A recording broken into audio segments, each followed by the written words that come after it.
చెప్పలేని చిత్తంతో ఎప్పుడు భక్తులు వెళ్ళాలి మనస్సు ఏకాగ్రత చెప్పలేని చిత్తంతో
స్వరూపులైన పెద్దలకు,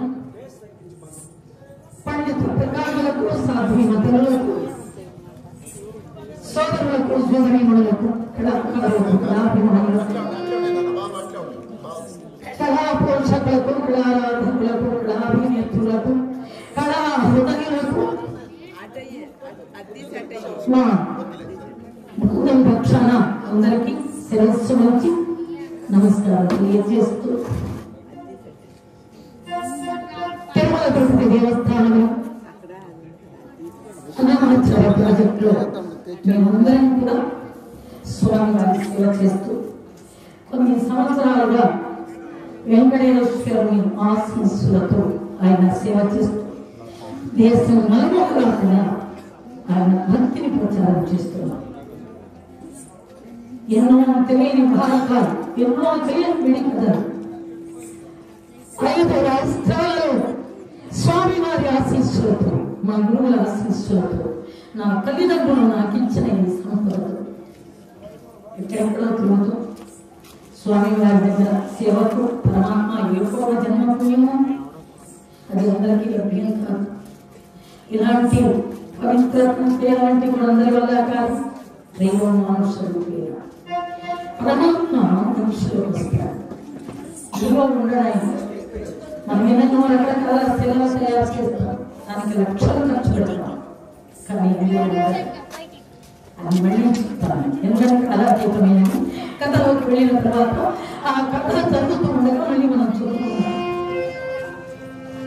ఇప్పటికే చాలా కాలాతీతమైనది, బ్రహ్మాండమైనటువంటి శ్రీ రామ సమేత సీతారామ లక్ష్మణ ఆలయాన్ని పునర్నిర్మాణం చేస్తూ మీ అందరికీ ఆనందాన్ని చేకూర్చినటువంటి చిరంజీవులకు, గ్రామదారులకు, గ్రామ పెద్దలకు, తల్లులకు, యువతకు అందరికీ కూడా నమస్సులు తెలియజేస్తూ మళ్ళీ తర్వాత చెప్తాను. ఓం శ్రీ గురుభ్యో నమః. పవిత్రమైనటువంటి అయోధ్యలో జనవరి 22వ తేదీ జరిగినటువంటి బాలరాముడి విగ్రహ ప్రాణ ప్రతిష్ఠ జరిగింది. దేశం నలుమూలల నుంచి కూడా కొన్ని కోట్ల సంఖ్యలో అయోధ్యకు వెళ్ళారు. ఇప్పుడు ఇంకా పెడుతున్నారు. స్థానబలం మాత్రం వల్ల స్థానబలం కాదు. నువ్వు కోట్లు పెట్టి నేను గుడి కట్టాలి అనుకో, కానీ జరగదు. ఎందుకంటే మేము ఇప్పుడు కొన్ని 100,000 ఆలయాలకు ప్రోగ్రామ్స్కి వెళ్తున్నాం. తిరుపతి దేవస్థానం పక్షాన కోట్లు పెట్టి కట్టించారు ఆలయం. ఆ గుడిలోకి ఇద్దరు మేము డ్యూటీలకు వెళ్ళి, స్వామి ఏమిటయ్యాలి నీకు, నేను తీసుకొచ్చి లోపల పెట్టారు, ఎవరు పట్టించుకోవాలి, పత్రము, పుష్పము, ఫలము, తొలిము అన్నారు పరమాత్మ.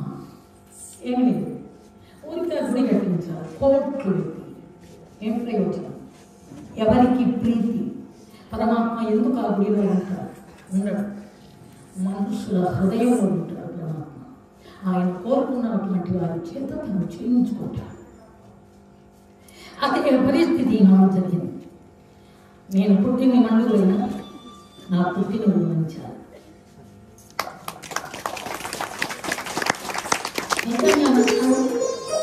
మీకు చెప్తారు, ఇక్కడ నన్ను ఎంత గౌరవిస్తారంటే, ఆ రోజులు పెద్దవారు, ఇప్పుడు పిల్లలు, వారి పిల్లలు ఎంత అభిమానం. ఆ అభిమానాన్ని నేను మంచాలు చూడబోతాను. మండులైనా కానీ అది వేరు. అందుకే రామచంద్ర ప్రభు మళ్ళీ మీ అందరినీ నన్ను చూపించడానికి ఇక్కడ విధించారు. కాబట్టి అందరికీ, పెద్దలందరికీ శిరస్సు వంచి నమస్కారం తెలియజేస్తున్నాను. పిల్లలందరికీ ఆశీస్సులు అందిస్తున్నాను. ఓం శ్రీ గురుభ్యో నమః. నా గురుదేవుడు తెనాలి పట్టణ వాస్తవ్యులు, విద్యాదాన కర్ణ ఎల్లప్పుడూ వెంకటేశ్వర భారత నమస్కారం. చేస్తూ గురుపత్ని పాదపద్మాలకు నమస్కరిస్తూ నాకు ఈ జన్మనిచ్చిన నా తల్లిదండ్రుల పాదపద్మాలకు నమస్కారం చేస్తూ ఓం శ్రీ గురుభ్యో నమః. మనం మొట్టమొదటి చెప్పుకోవాల్సింది సీతా కళ్యాణం, సీతారామ కళ్యాణం చెప్పుకోవాలి. ఎందుకంటే పునర్నిర్మాణం. ఆ తర్వాత ఎప్పుడైనా మనం ఏదైనా చెప్పుకోవచ్చు. అందుచేత ఆయన ఎలా పుట్టారు. ఇప్పుడు యువతకు చాలా మందికి అసలు ఎవరనేది కూడా తెలియదు. నిజంగా చెప్తున్నానండి, ఎవరనేది కూడా తెలియదు. రాముడు ఎక్కడుంటాడు, ఎవరు పుట్టాడు, వితండవాదం చేస్తున్నారు పిల్లలు కూడా. ఇంతంత లేదు, వాళ్ళు మన పుడుతూ నేర్చుకొస్తున్నారా, కడుపులోనే నేర్చుకొస్తున్నారా, లేదు తల్లిదండ్రుల వైఫల్యం అనేది. తల్లిదండ్రులే వాళ్ళ ఒక క్రమశిక్షణలో పెట్టారు. లేదని ఈనాడు తిరుమల దేవస్థానం మాకు ఇంత ఉద్యోగాలు ఇచ్చి, ఇంత జీతం వచ్చాలు ఇచ్చి మమ్మల్ని దేశం నలుమూలలా పంపిస్తున్నారంటే ఏం చెప్పమన్నారో తెలుసా అండి? హరే రామ రామ రామ హరే హరే 16 అక్షరాలు. హరే కృష్ణ కృష్ణ కృష్ణ హరే హరే 16 అక్షరాలు కలిపి 32 అక్షరాలు. ఎవరు చెప్తున్నారు? హరే రామ అంటున్నారు ఎవరన్నా? అంటున్నారా? పిల్లలకు కూడా అదంటే ఏదో లోకం ఎగతాళి.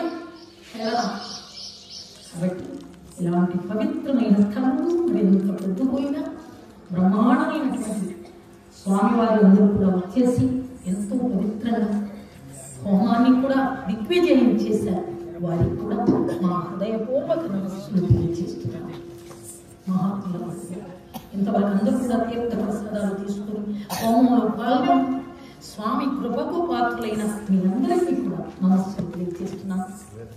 వేద పండితులు వారు ఎంతో అంత స్పష్టంగా అంత చక్కగా ఆ వేద పారాయణ అంత మేము గమనిస్తున్నామండి.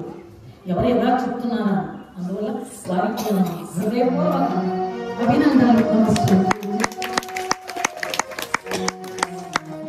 రామచంద్ర గుట్టగా పెట్టారు అంటే తెలుసు మాకు అనేవాళ్ళు ఉంటారు, కానీ అలా కాదు. ఎలా ఏమిటి ఆయన జన్మ రహస్యం? దశరథుడు 64,000 సంవత్సరాలు రాజ్య పరిపాలన చేశారు. మాట్లాడకూడదమ్మా, 64,000 సంవత్సరాలు దశరథుడని ఆయన వృద్ధుడైపోయాడు. అప్పటికీ రాజ్య పరిపాలన చేస్తున్నాడు. 3 భార్యలు రామరాజునకు రాండుగా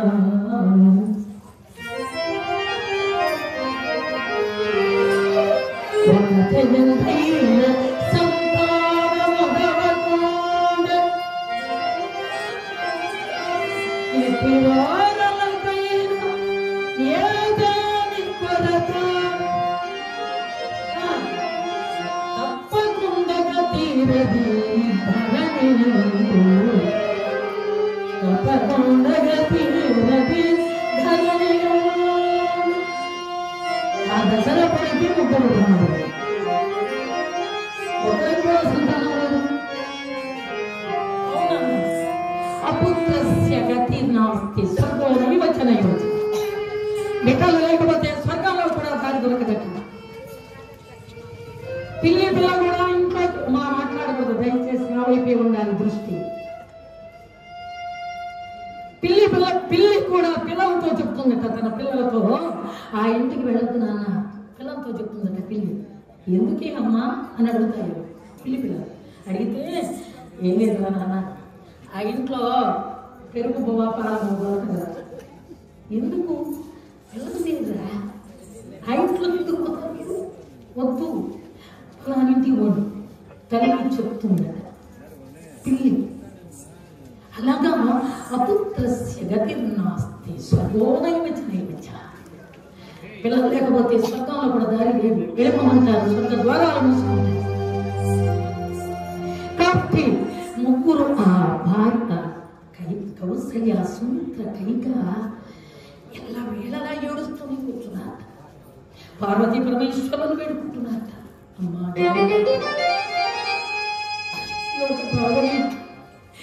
జగజ్జనని అమ్మా అమ్మాని ప్రేమించుకోలేని మా జీవితం ఒక్కరికైనా బిడ్డలు ఇవ్వకూడదు. జగజ్జనని ఆదిశక్తి పరంజ్యోతి ప్రత్యక్ష విగ్రహి సర్వకార్యధనంజని నా కార్యమేక్షు జగదీశ్వరి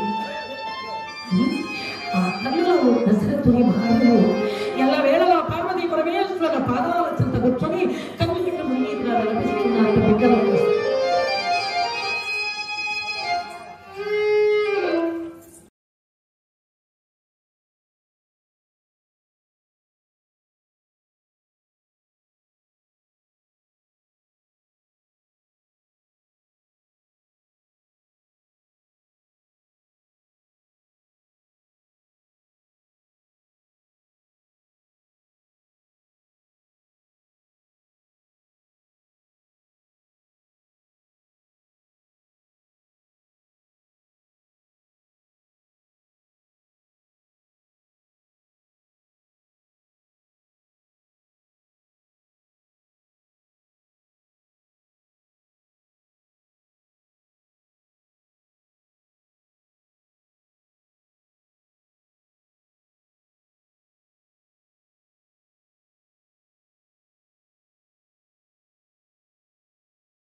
ఊరికి మేము 10 కోట్లు పెట్టి ఇల్లు కట్టాము.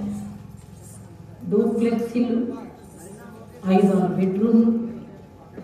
మా కిచెన్ చూడండి, మా హాల్ చూడండి అని చెప్తారు చాలు. మా పూజ రూమ్ చూడండి అంటారు. పూజ రూమ్ కట్టిస్తారండి, అందులో దీపం పెడతారా? లేదు. అదేంటి 10 మంది కోసం, ఏదో చుట్టాలు పక్కాలు స్నేహితులు వచ్చి చూసేదాన్ని, వాళ్ళకు చూపించేదానిక? లేకపోతే నీ హృదయపూర్వకంగా పరమాత్మను పూజిస్తావా? లేదు కదా. ఎన్ని కోట్లు పెట్టి నువ్వు ఇల్లు పెడితే ప్రయోజనం ఏముంది? పూరి గుడిసె ముందు పేడతో కళ్ళాపు చల్లి చక్కగా ముగ్గులు పెట్టి పసుపు కుంకుమ వేస్తే అక్కడికి వస్తుంది లక్ష్మి. లక్ష్మీదేవి అక్కడికి వస్తుంది. ఎందుకు? ఈ ఇంట్లో నాకు పూజలు జరుగుతుంది. అలాగా అందుచేత నాటి బొట్టు దగ్గర నుంచి ప్రేమ రావాలి, భక్తి రావాలి. ఊరికే బొట్టు దగ్గర నుంచి వస్తేది ప్రేమ కాదు, భక్తి కాదు. ఏమోది నేను బాగున్నావా అని ఊరికే పై పైనంటే కదా. నేను పలకరిస్తే సాయంత్రం మా ఇంటికి భోజనానికి వస్తుంది మా 2 మంది వచ్చి. అమ్మో ఈ చందాడు సామాన్యులు అయ్యా మీకు తెలియదు. చందాడు ఉన్నారు. అమ్మో ఇదిగో మనల్ని చూస్తారనుకో ఎదురు వస్తూ కూడా ఆ సందులో అయ్యో బాగా తెలుసులే. మా పెద్దవాళ్ళందరూ ఉండేవాళ్ళు, వాళ్ళు చెప్తుంటే ఆనందంగా నవ్వేవాళ్ళు. వాళ్ళందరూ కలిసిపోయారు. వాళ్ళ ఆత్మలకు శాంతి కలిగించమని పరమాత్మను వేడుకుంటున్నాను. ఇప్పుడు యువతంతా వారి బిడ్డలు అందరూ కూడా ఇంత ఆప్యాయన ఇలా అంటున్నాను ఏమనుకోకుండా అమ్మాయిలు కొంచెం జాగ్రత్తగా ఉండండి తల్లి. ఎందుకంటే పాపం 2 భార్యాభర్తలు రైల్లో ప్రయాణం చేస్తున్నారట.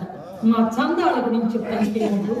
అలా ప్రయాణం చేస్తుంటే రైల్లో పురుషోత్తం చంద్రబాబు వాళ్ళ ఆవిడ అంటుందట, ఏమయ్యా గొంతుండిపోతుంది, ఒక వాటర్ బాటిల్ నీవయ్యా అంటుందట ఆవిడ. అంటుంటే ఉండవే కొనిస్తాను మళ్ళీ స్టేషన్లో కొనిస్తాను ఉండు అని చాలా దూరం నెట్టుకొచ్చాడు. అసలు ఏపిస్తున్నారు. ఏమయ్యా గొంతు ఎండిపోతుంది, వాటర్ బాటిల్ నీళ్ళ బాటిల్ అనేటప్పటికి ఆయన అన్నాడు, వస్తు నీ గొంపు దగ్గర వచ్చే స్టేషన్లో నీళ్ళ బాటిల్ ఇంకన్నా సమోసాలు జిలేబీలు కొనిస్తాను అన్నాడు. అనేటప్పటికి ఆవిడ ఇదిగో ఏమయ్యో నా నోట్లో నీళ్ళు వచ్చేస్తుంది, నా నోట్ ఊరిపోతుంది,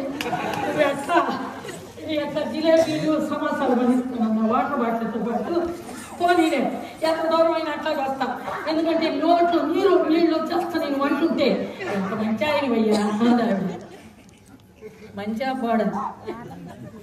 ఆ నోట్లో నీళ్లు వస్తున్నాయి అన్నావుగా, ఆ నీళ్ళే గొంతు దొరుకుకో.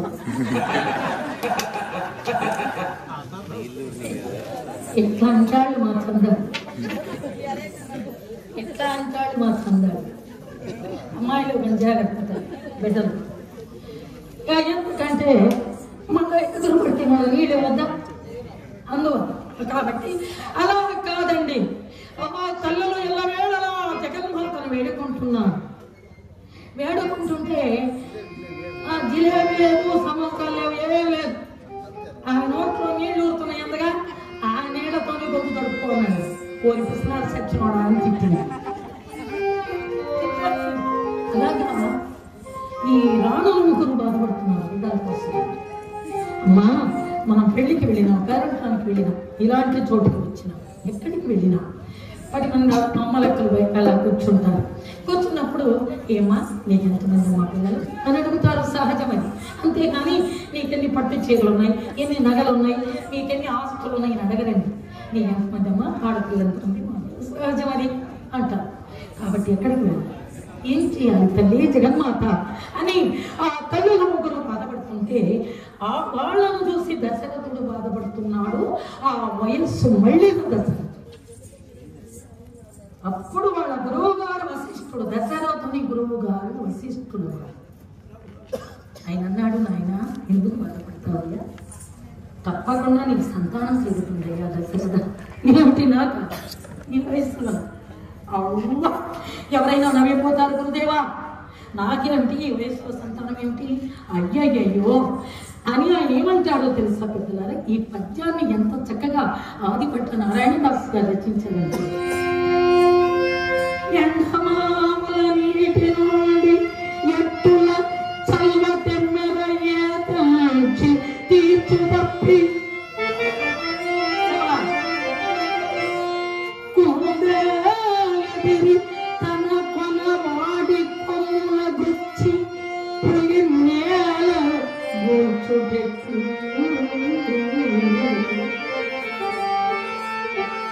బాగా విన్నమ్మా.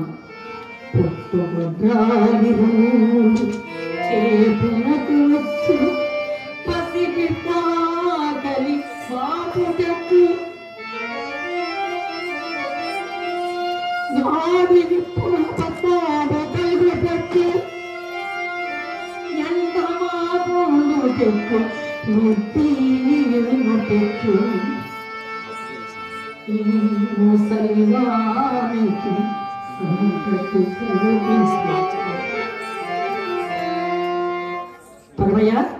బసవయ్య అర్థమవుతుందా నాన్న? ఈ పద్యంలో భావం చెప్తాడు ఆయన. ఎండమావుల నీటి నుండి ఎత్తుల చల్ల తెమ్మెర ఏతించి తీర్చుదప్పి అంటే మన గొంతుని తడిచి.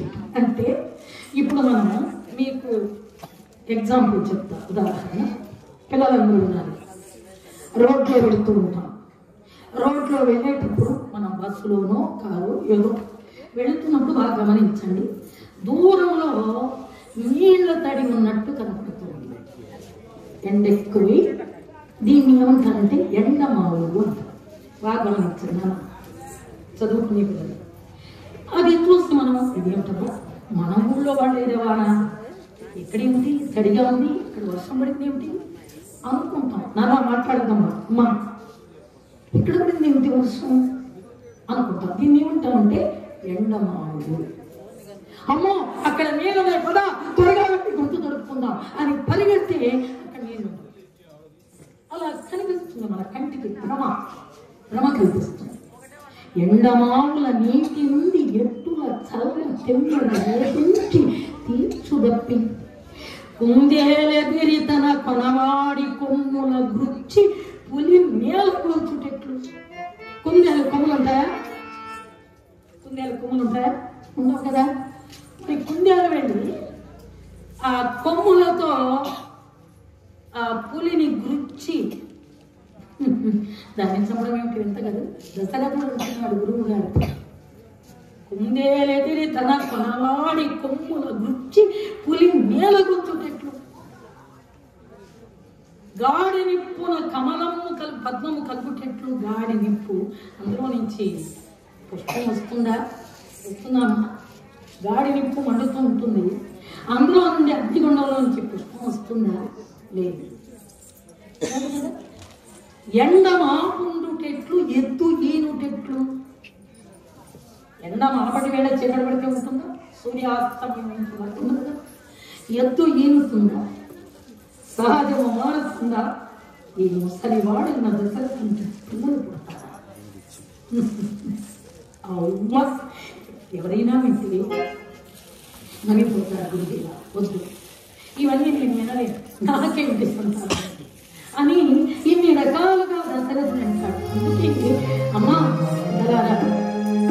నేను లేని బావి, బాగా వినాలి, ఇంత ఇదిలో కూడా మీరు నా కోసం వచ్చారంటే అనుకుంటున్నాను. కానీ వినాలి, నీళ్లు లేని బావి, కళ్ళు లేని శరీరము, పండ్లు లేని చెట్టు, దీపం లేని గుడి ఎలా వ్యర్థమో భక్తి లేని మనుషులు కూడా ఆ కోవకే చెందుతారు.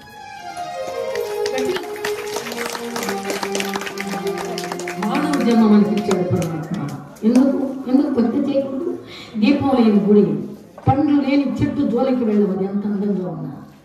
కళ్ళు లేని శరీరం, నీళ్లు లేకుండా ఉండే భావి, అవి ఎలాగ వ్యర్థమో భక్తి లేకుండా ఉంటే మన బ్రతుకు కూడా. అందుచేత పవిత్రమైన భక్తితో స్వామి గురుదేవా నాకేమిటి సంతానం, వృద్ధుడైపోయాను అంటే లేదు నాన్న. ఒక యజ్ఞం ఉన్నది, యజ్ఞాలు అనేక రకాలు, అందులో పుత్రకామేష్టి యాగం పిల్లల కోసం.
యజ్ఞం చెయ్యి, పుత్రకామి ఇష్టి యజ్ఞం, తప్పకుండా నీకు సంతాన ప్రాప్తి కలుగుతుంది. నా మాట గురువుగా చెప్తున్నాను, తప్పకుండా నీ పిల్లలు ఇంత నడయాడతారు, లోక కళ్యాణం జరుగుతుంది. దశరథ యజ్ఞం ప్రారంభించు, నీ భార్యను తీసుకో, తలారా స్నానం చేయండి, పట్టు వస్త్రములు ధరించండి, ఋత్విక్కుల వేద ఘోషలతో కూర్చోండి.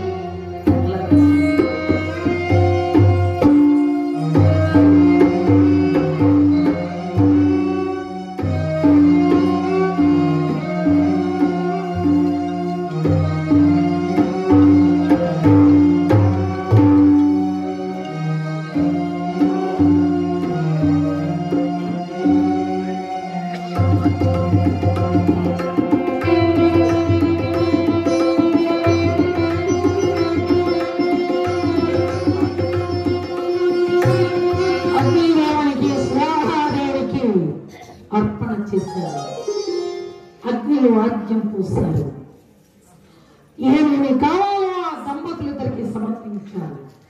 ఎవరు? దశరథుడు తన భార్యలు. అలా సమర్పించిన తర్వాత అలా కూర్చొని ఉండగానే ఎంతో మంది ప్రజల దగ్గర నుండి సాధువులు, సజ్జనులు, ముముక్షువులు అందరి సమక్షంలో పరమాత్మ సంతసించి విష్ణుమూర్తి ప్రాజాపాత్య పురుషుడు అనే దేవదూత ద్వారా ఒక పాయస భాండం ఇచ్చి అగ్నిలో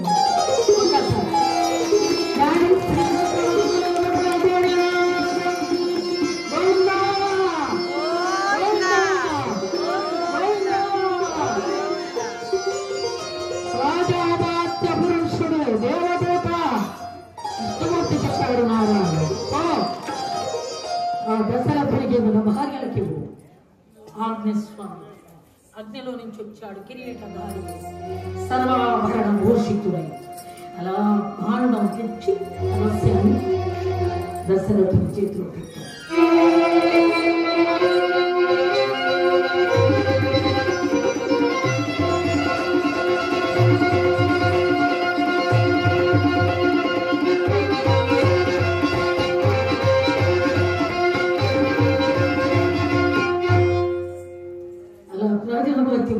పెట్టి దశరథ పరమాత్మ ఆజ్ఞ నీ భార్యల ముగ్గురికి పంచిపెట్టు అని అంతర్ధానమయ్యాడు. అప్పుడు ఈయన భార్యలకు అక్కడే అందరి సమక్షం దేవి అన్నాడు. అక్కడక్కడే పాత్రలు, మనం గ్లాసులు అంటాం, బంగారు పాత్రలు తెప్పించి బాగా వినాలి.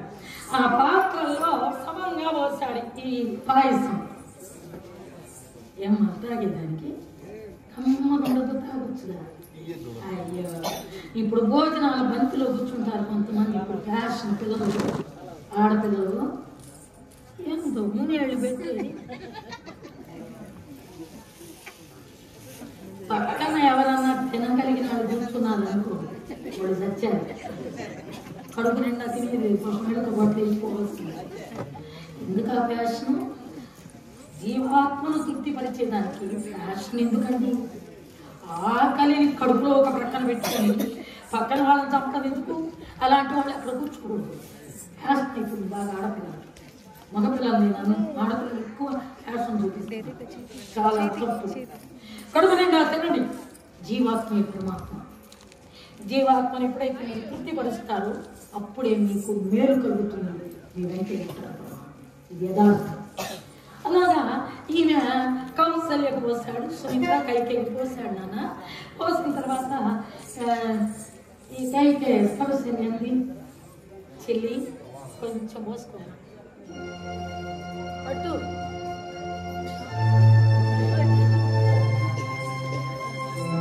కౌసల్య పాత్రలోది కొంచెం సుమిత్రుడు పోసింది. కైకేయి ఉంది చిన్న భార్య, ఆవిడ వచ్చి ఇదిగోని అక్క కొంచెం ఈమె సగం పోసింది, ఆమె సగం పోసింది. ఈమెకి ఎక్కువైంది. అయితే త్రాగేసింది. త్రాగింది. ఎవరిని ఎవరు చెడగొట్టగలరు? కాబట్టి చక్కగా ముగ్గురు కూడా గర్భవతులైనారు. దినదిన ప్రవర్ధమానులై వస్తున్నారు.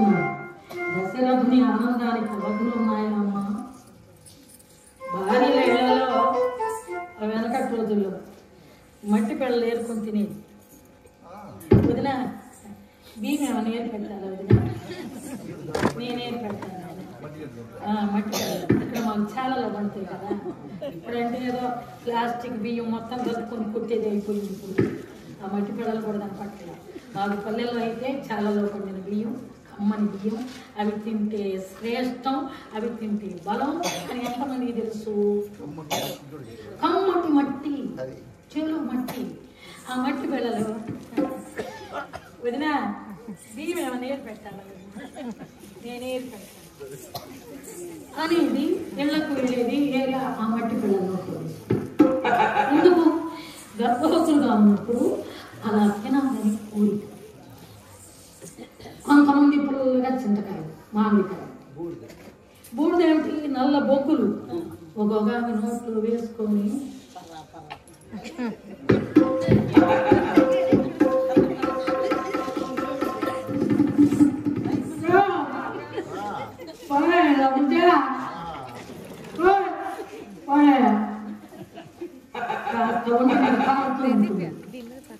ఎప్పుడు కడిగేది 12 గంటలు. ఇంట్లో మగాళ్ళు చచ్చిపోయినాయి. అలాంటి ఇప్పుడు ఉన్నారు కాబట్టి అలా బూడిద, ఈ పిడకలో బూడిద పెడతారు. అవి నోట్లో పెట్టుకున్నా ఒకరు తింటాను అబ్బాయి తెల్లగా కాదు.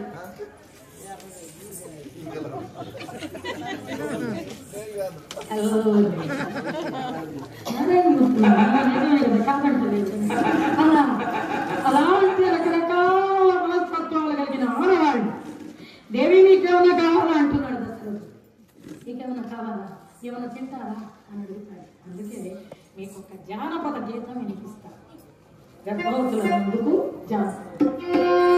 పట్టుబడితే అక్షరం కలిగండి వాళ్ళు, ఎక్కడో మారుమూల పల్లెల్లో ఉండేటటువంటి వాళ్ళు, ఏమీ తెలియదు, అమాయకత్వం, అసలు ఏమీ తెలియదు, లోక జ్ఞానం లేదు. సరే ఎంతో పెళ్ళి అయిపోయింది, అమ్మాయి ఇంటికి వచ్చింది. మొదటిసారి గర్భవతి అని తెలిసి భర్త అంటాడా, మ్యారేజ్ వాళ్ళ భాష ఇలా ఉంటుంది, ఆడపిల్లల కన్నావంటే పుట్టింటికి పంపించారు. కథ అంతా నాకు మగ పిల్లోని కన్నావా సరే, ఆడబిడ్డను కంటే పోవాల్సిందే అంటున్నాడు. ఏది ఈ పిల్ల గర్భవతి అని తెలిసిన రోజు నుంచి పాప ఈ పిల్లకి ఏం దిక్కుదు అక్కడ పాపం అమాయకులు. ఎలా ఇతను ఎట్లా మార్చుకోవాలి? సరే అంటే ఎట్లా సరిపోతుంది శంకరా? ఆ పిల్ల భయపడుతుంది పాపం. సమయం కోసం వేచింది, సమయం కోసం కాచుకోను. ఎలా ఇతన్ని చెప్పాలి, ఎలా మనస్సు మార్చాలి, అది స్త్రీ యొక్క గుణం. ఒకరోజు బ్యాగ్ తీసుకున్నాను, సంతకు పోయి వస్తా, ఏమన్నా కావాలా? ఎందుకంటే చిత్తూరు జిల్లాలో ఎక్కువ సంతలు జరుగుతున్నానా, అక్కడ ఎక్కువగా ఇట్లా జరుగుతుంది, అందువల్ల మీకు చిత్తూరు బ్యాగ్ సంతలో పెట్టుకున్నాడు. ఇంకా గర్భవతి కందా, రేపు మాపు మగపిల్లవాడి కంటావు కందా, ఏమి తెలుసా? పుష్ప సినిమా భాష. ఇదిగో నీకేం కావాలో చెప్పు, నేను తెచ్చుకుంటా, ఏం కావాలన్నా సరే ఉండే వెనకాడద్దు అంటున్నాడు. ఆయన సంతకు పోతా కూడా మగ పిల్లాడు అంటాడేమిటి పెద్ద మనిషి అని ఆ పిల్ల ఈ రోజే మంచి సమయం అనుకొని కాచుకున్నది, అంత దూరం వెళ్ళాడు. పోయేస్తా జాగ్రత్త, ఇప్పుడు బాగా వినాలి ఇక్కడ, పోయేస్తా అన్నాడు మొట్టమొదటి. అని వెళుతుంటే ఈ పిల్ల ఏం చేసింది, ఓ మామ అంది. వెనక్కి తిరిగాడు, ఏం మే అన్నాడు.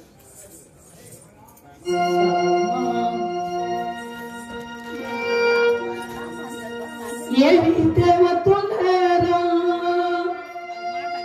ఓ ఎంకడగిరి బంగిడి మామ,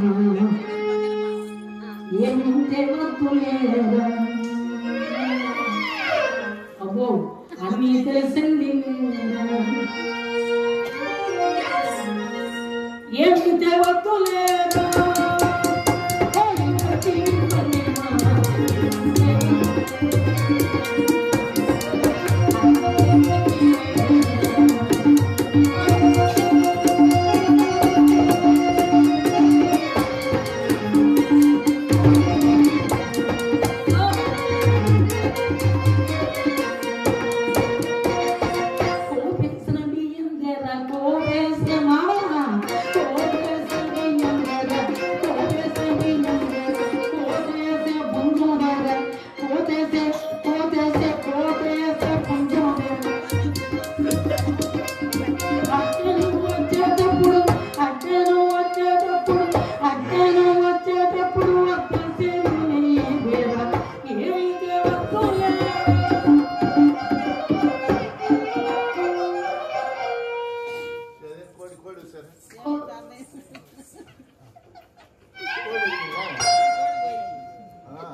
కోపేసిన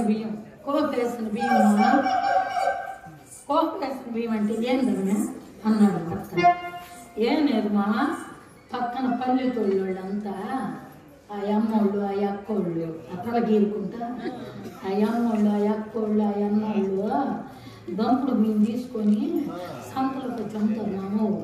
అందుకని ఆ కోపేసిన బియ్యంలోకి కోపేసే పుంజే కావాలంట. పక్కింటి పెద్దమ్మ చెప్పింది, అది కలుపుకొని చూస్తే పండంటి గుడ్డు కొడుతాడు అంటున్నాడు. మగబిడ్డ కావాలన్నారు కదా, అందుకని మామ కోపేసే బియ్యం కోపేసే పుంజు. అక్కడ వచ్చేటప్పుడు అర్ధ సేరు ఏను మాట్లాడుతున్నాం, అర్ధ సేరు ఎనువులేది అక్కడ ఎనువులు అంటారు. గేదెలు అనేది ఎక్కువ తెలియదు, బర్రెని కూడా తెలియదు ఇక్కడ అనేది. అత్త సేరు ఎనువునే తీసుకురా మామ, ఆవుని అయితే 7 చేస్తుంది మామ, లోపల ఎప్పాయిందా జాగ్రత్త. దానికి భాగ్యమా ఎంత అయిపోతే రేపు మగపిల్లుని కానీ ఇస్తాడు కదా అని ఆనందంగా ఇదిగో తలిపేసుకో భర్త అన్నాడు. రెండోసారి నాయనకి మగపిల్లాడు పోలేదు, ఎక్కడ ఆలోచించింది. ఓ మామా ముక్కుకి ముక్కేది లేదు, ముక్కుకి ముక్కేది ముక్కుకి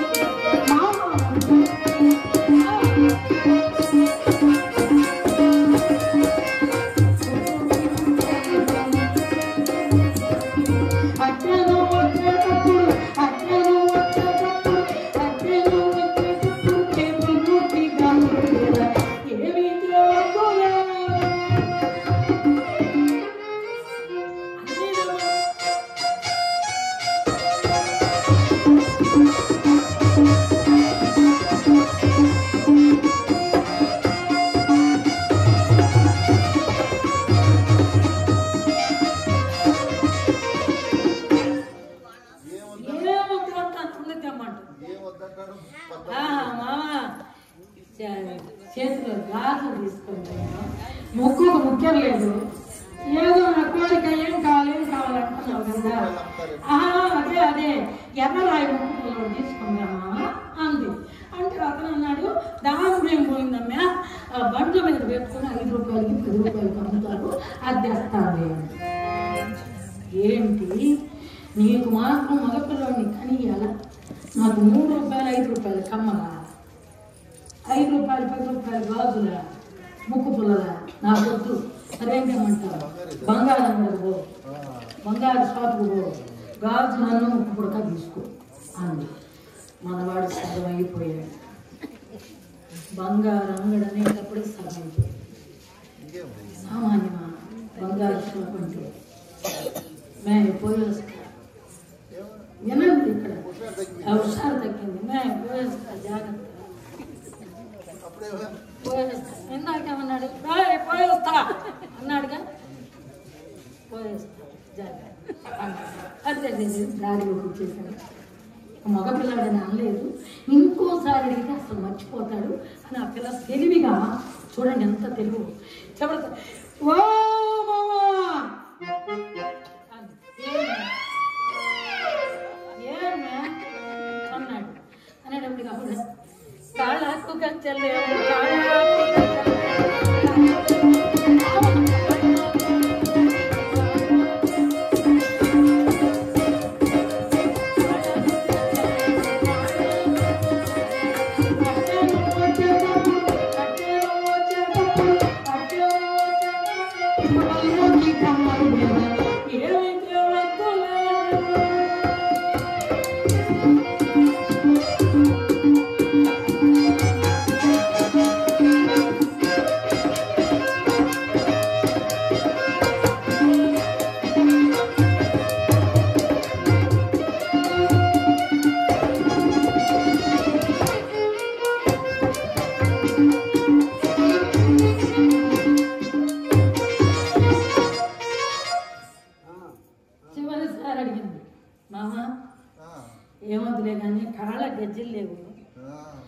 అట్లాగే ఎండి గొలుసు తీసుకొని శివులు కమ్మలు ఎండు గొలుసు ఉండగా మనం కట్టాలంటాం. అటు సైడ్ ఎండి గొలుసు, ఎండి గొలుసు తీసుకొని అట్నే శివులు కమ్మలు దగ్గర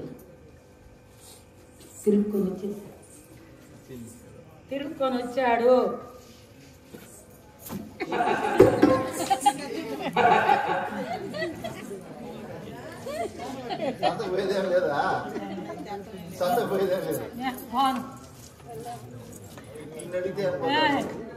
ఇంకో నువ్వు మగ పిల్లవాడిని కనొద్దు, నీ సంతకి బాగుంది.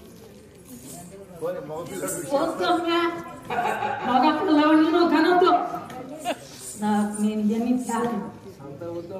సంత అవుతా మగ బిడ్డ అంతే. ఎందుకు గొంతమ్మ కోరిక.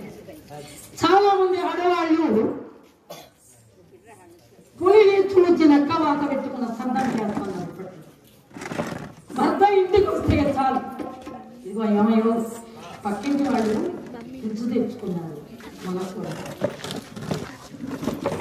పక్కింటి కనుక నిన్న మంచి కమ్మాలు తెచ్చుకున్నాడు. పక్కింటి వాళ్ళు గ్రైండర్ మంచి తెచ్చుకున్నారు. నువ్వు పడిపో. కాబట్టి ఎప్పుడు కూడా పులిని చూచి నక్క వాత పెట్టుకుని మగవారిని హింసించకూడదు, చాలా తప్పది. అందువల్ల ఆ విధమైనటువంటి మహాతల్లులు దినదిన ప్రవర్తమానులై వచ్చారు. కౌసల్య సుమిత్ర కైకేయులు సమయం అనుకూలమైనది. మొట్టమొదటిసారి పరమాత్మ నారాయణమూర్తి కౌసల్య గర్భం నుండి బయటకు వస్తున్నాడన్నమాట. అందరూ కూడా చప్పట్లు గట్టిగా కొట్టాలి. పరమాత్మ బయటకు వచ్చే సమయం కౌసల్యాదేవి గర్భం నుండి పరాత్మరుడు ఆది వజ్రాంతరహితుడు నారాయణుడు బయటకు వస్తున్నాడు. జై శ్రీమన్నారాయణ గట్టిగా గోవిందానాలు. గోవిందా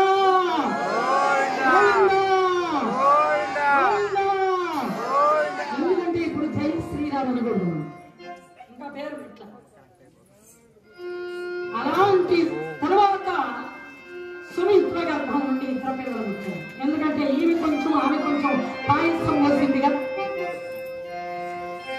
తరువాత చిన్నవాళ్ళ కైకేయి వల్ల ఒక బిడ్డ పుట్టింది. 21వ రోజున ఎక్కడెక్కడ వాళ్ళు వచ్చారు, అందరినీ పిలిచారు. అయోధ్య పట్టణం అంతా బ్రహ్మాండంగా అందరినీ అలంకరించారు. భూలోక స్వర్గమని. అలాంటి సమయంలో దేవతలు ఆకాశ వీధిలో ఉన్నారు. పుష్పవృష్టి కురిపించారు. బంగారు ఉయ్యలు వేశారు. నలుగురికి ఒకరు కాదు, ఇద్దరు కాదు, ముగ్గురు కాదు, 4 బిడ్డలు వచ్చారు. తల్లులందరూ వచ్చారు. ఎక్కడెక్కడ వారంతా వచ్చారు. బంగారు ఉయ్యల దగ్గర నిలబడ్డారు. ఆ తల్లి ముగ్గురు బిడ్డలు చక్కగా వచ్చింది. శ్రీ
పేరు ఏమిటి అని అడిగారు. పెద్దమ్మాయి పేరు ఏమిటి మొదలు పెడుతున్నారు. అయ్యలారా, ఓ పుర ప్రజలారా, ఓ మహాత్ములారా, ఓ తల్లులారా, ఓ సోదరులారా, పెద్దబ్బాయికి పేరు ఓం నమ శివాయ పంచాక్షరి బీజాక్షరంలో మాన్పిస్తున్నారు. ఓం నమో నారాయణ అష్టాక్షరి మంత్రంలో రాపిస్తున్నాను. మరా అనండి అని, మరా మరా అన్నారు. ఈ కూర్చున్న వాళ్ళంతా నోట్లు ఈ పెద్ద ఆయనకి ఏమైనా పిచ్చారు ఏమిటి, గడ్డమైన మరా అని అంటాడు ఏమిటి, అదేం పేరు అనుకుంటున్నారు అందరూ. లేదు నాయన, మరా అనండి అనండి అన్నాడు వశిష్ఠుడు. అంటే అప్పుడు అందరూ కూడా మరా మరా మరా మరా మరా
లక్ష్మణ శత్రుఘ్నుడు. చిన్న భార్య కైకేయికి పుట్టిన వాడి పేరు భరతుడు. రామ లక్ష్మణ భరత శత్రుఘ్నుడు. అలా పేర్లు పెట్టి దినదిన ప్రవర్తమానం తెలుస్తున్నాను. 5వ ఏట అక్షరాభ్యాసం చేయించాడు. 9వ ఏట జంజా ఉపనయనాది కార్యక్రమం చేయించాడు దశరథుడు. అలా రోజు రోజుకి ఇది అసలు రాముని చరిత్ర ఏమిటి, మన పిల్లల చేయగలమా, రాముని ఆదర్శంగా తీసుకున్నాం. అంత చిన్న వయసు నుండే సకల విద్యలు వారు తేరుతున్నాడు. అతనికి వాడు తమ్ముళ్ళు. ఇప్పుడు మన పిల్లలు నేర్చుకుంటారు చాలా మంది. స్కూల్లో మాస్టర్ అన్నట్టు ఒరే ఐకమత్యం అంటే ఏమిట్రా అన్నాడు. సార్ సాయంత్రం అయితే మా అమ్మ మా నాన్న మా అక్క మా చెల్లి అందరం టీవీ దగ్గర కూర్చొని సీరియల్ చూస్తాం సార్, ఇదే ఐకమత్యం అన్నాడు. అంతే, అందరం కలుసుకొని సీరియల్ చూస్తాము, ఇదే ఐకమత్యం. ఇంకా వాడేం తనకేం చదువు వస్తుంది చెప్పండి, వాడికి ఏమి తెలివి వచ్చింది చెప్పండి, వాడేమి నేర్చుకున్నాడు చెప్పండి. రాముడు నేర్చుకున్నాడు. రాముడు నేర్చుకొని తన తమ్ముడు పిల్లలకు నేర్పిస్తున్నాము. అది రంగు దశావతారాలలో ఉత్తమోత్తమైనటువంటి జన్మ రామ జన్మ. అందుకే ప్రతి గ్రామంలో 20 ఇళ్ళున్నా 30 ఇళ్ళున్నా 50 ఇళ్ళున్నా రామాలయం ఉంటుంది. ఆలయం లేని ఊరు వల్ల కాటితో సమానం. ఇది యథార్థం. ఆలయం లేని ఊరు వల్ల కాటితో సమానం. మద్రాసు సిటీ నుంచి వచ్చేవాళ్ళండి మా దగ్గరికి. మద్రాసు సిటీ. అమ్మ మా వీధిలో మాకు ఏ ఆలయం లేదమ్మా, వచ్చి మీరు కదా చెప్పండి.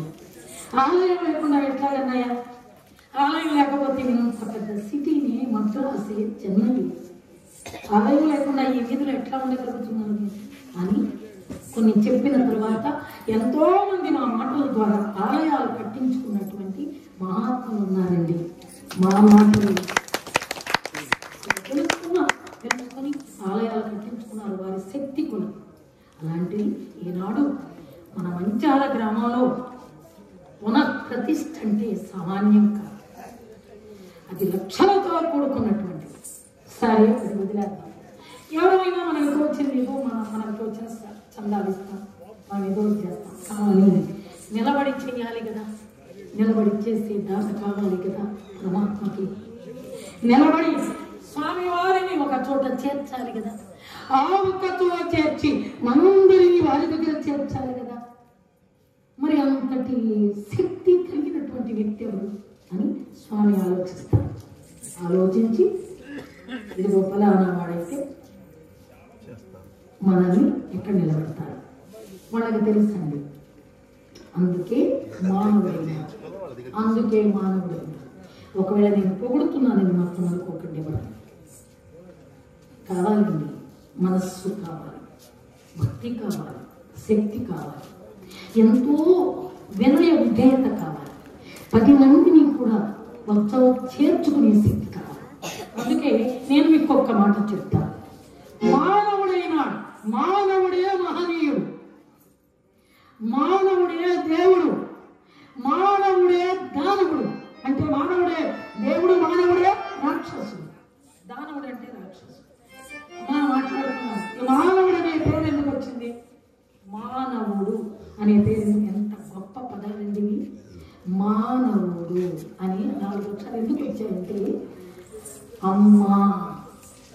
అమ్మ చివరక్షరం, నాన్న చివరక్షరం, గురువు చివరక్షరం, దేవుడు చివరక్షరం. ఏమైంది నాన్న? మానవుడు. గట్టిగా అనండి. మానవుడు. ఎక్కడి నుంచి వచ్చారు మీరు? తండ్రి, తల్లి పేరు అమ్మ. ఇప్పుడేమంటున్నారు? మమ్మీ అంటే ఏమిటి? శవం. నన్ను నేను అంటున్నాను కదవునా కాదా? మమ్మీ అనే పేరులో ఆప్యాయత ఉందా? అనురాగం ఉందా? మామయ్య, బాబాయ్, పిన్ని, ఆంటీ, అంకుల్, పెంకుల్, ఓంకుల్. ఏముంది అంటే నేను అన్నానని కాదు నాన్న, మీరు అన్నట్టు అమ్మాయి. ఆ డాడీ కూడా చెప్తాను విను. ఒక పిల్ల అన్ని రోజులు చక్కగా నాన్న నాన్న అప్ప అప్ప అప్ప అనేదట. తండ్రిని అప్ప అని పిలుస్తాడు సైడ్ వాడు. అప్ప అంటే ఆయన ఎంతో పొంగిపోయేవాడట. తర్వాత పిల్ల పెరిగి కొద్దీ డాడీ డాడీ అందంట. అతను అనుకున్నాడు అదేమిటి అమ్మాయి అప్ప అని ఆప్యాయంగా పిలిచేవాడు దాన్ని, ఇప్పుడు డాడీ అంటున్నాడు. ఎందుకంటే ఏం లేదులే, నేను పెదాలకి లిప్టిక్ వేసుకుంటాను, అందుకని అప్ప అంటే లిప్టిక్ పోద్ది, అందుకే డాడీ. 2 పెదాలు అంటుకోగా అందుకని డాడీ. పైది ఎలా వచ్చింది ప్రపంచం అంతా? జయ శ్రీమద్ నాన్న శృతి పెట్టుకోమా. జయ శ్రీమద్ గోవింద అంటులా ఇందిరా రమణ గోవింద భజన సమాజం. ఎంతో మంది భక్తి ప్రపత్తులతో భజన కాలక్షేపాలు చేసేటటువంటి వాళ్ళు ఉన్నారు. ఎక్కడెక్కడ ప్రతి గ్రామంలో కూడా భజన కాలక్షేపాల్లో నిమగ్నులై పరమాత్మను ధ్యానం చేసుకోగలిగినటువంటి వ్యక్తులు ఉన్నారు. తల్లులు, తండ్రులు.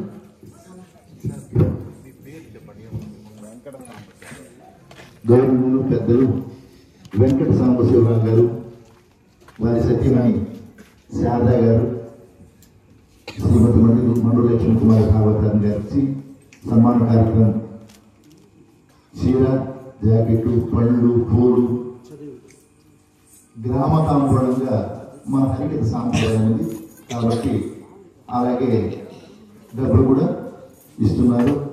గట్టిగా కరతాళధ్వనండి సన్మాన కార్యక్రమం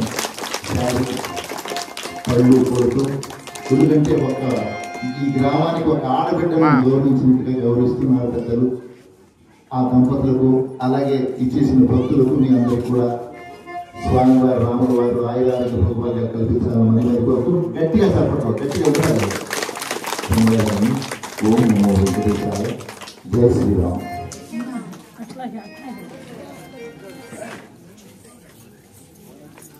ఎందుకంటే ఈ సదవకాశం ఎంత సద్వినియోగం చేసుకుంటామన్న భక్తులు మీ అందరూ కూడా చాలా సంతోషం. ఎందుకంటే దైవనామ స్మరణ చేసేవాళ్ళు ఇక్కడ ఉండేంత వరకే, స్టేజ్లో ఉన్నంతకు దేవుడితో సమానమని దాసు అంటారు. మాకంటే చిన్న